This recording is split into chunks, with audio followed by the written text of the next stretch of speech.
Have you ever noticed how some people casually say, I only sleep 5 hours and feel amazing, while you do everything right, sleep 8 hours and still wake up feeling heavy, foggy, and behind before the day even begins?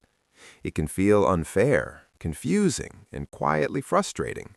But this isn't about toughness, discipline, or having strong genes. It's about how the brain actually restores itself, and most of us were never taught how that works. Because here's the truth psychology and sleep science agree on.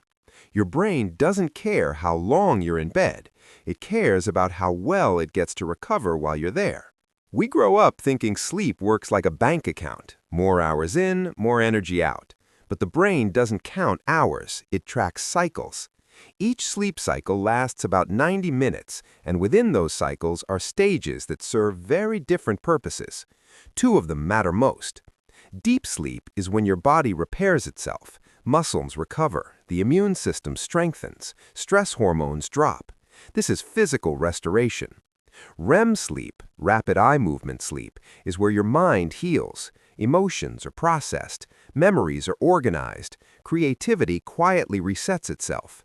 This is psychological restoration. When these stages flow naturally and uninterrupted, people can wake up surprisingly refreshed, even after 5 or 6 hours. But when sleep is constantly interrupted by late-night screens, stress, caffeine, or racing thoughts, the brain never reaches those deeper stages properly. Psychologists call this fragmented sleep. Your body rests, but your mind never fully recovers. That's why you can sleep 8 hours and still feel mentally exhausted. Your brain was present, but it never truly shut down. There's another piece most people overlook: timing. Your brain runs on an internal clock called the circadian rhythm. It decides when you feel sleepy, alert, focused, or foggy, and it's extremely sensitive to routine. When you sleep at random times, late one night, early the next, long weekend lie-ins, your brain never learns when to release melatonin, the hormone that signals sleep. It's like asking your mind to relax without warning.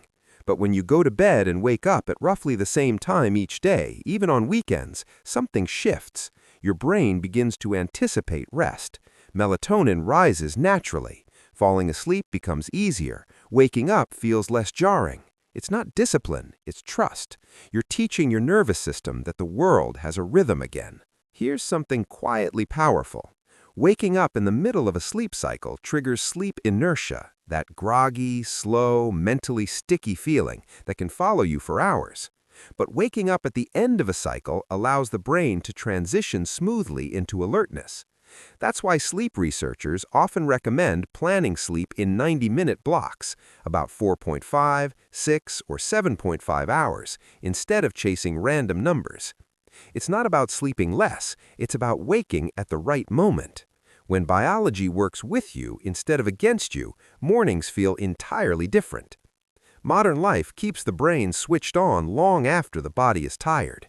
Emails, news, conversations, endless scrolling.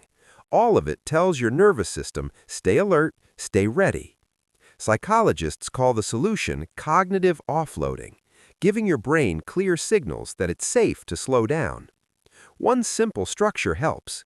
3 hours before bed, stop heavy meals. Digestion keeps your body in work mode. 2 hours before bed, stop problem solving. No work emails, no planning tomorrow's life. 1 hour before bed, no screens. Blue light blocks melatonin and keeps your brain in daylight mode. Instead, do something intentionally boring and gentle. Stretch, write a few thoughts down, listen to quiet music. This shifts brainwaves from high-alert beta states into calmer alpha rhythms, the doorway to natural sleep. Not forced, not medicated, just allowed. Sleep doesn't start at night. It starts the moment you wake up. Within the first 10 minutes of your day, your brain decides how alert or sluggish you'll feel for hours. Morning sunlight triggers serotonin, a chemical linked to mood, motivation, and focus. It also tells your internal clock, today has started. Step outside shortly after waking. No sunglasses, no phone, just light. This single habit can reduce reliance on caffeine, stabilize energy, and improve nighttime sleep, because circadian rhythms run on contrast between light and dark. Your brain needs daylight to understand nighttime.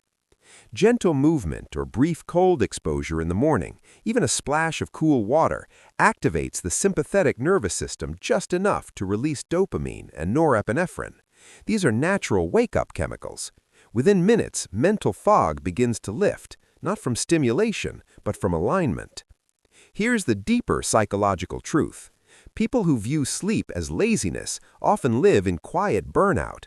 Mood swings, reduced empathy, slower thinking, emotional reactivity, not because they're weak, but because the brain never gets its recovery mode. Sleep isn't wasted time, it's emotional regulation, decision-making repair, memory consolidation. It's where the mind organizes itself after carrying the weight of being human all day. So don't chase more hours, chase better rest. When your brain is truly restored, clarity feels effortless, focus sharpens, emotional reactions soften, life becomes easier to navigate, not because it changed, but because you did. And that's not productivity advice, that's psychology. If this helped you see sleep differently, take a moment to like and subscribe. Your future self, well-rested and clear-headed, will thank you.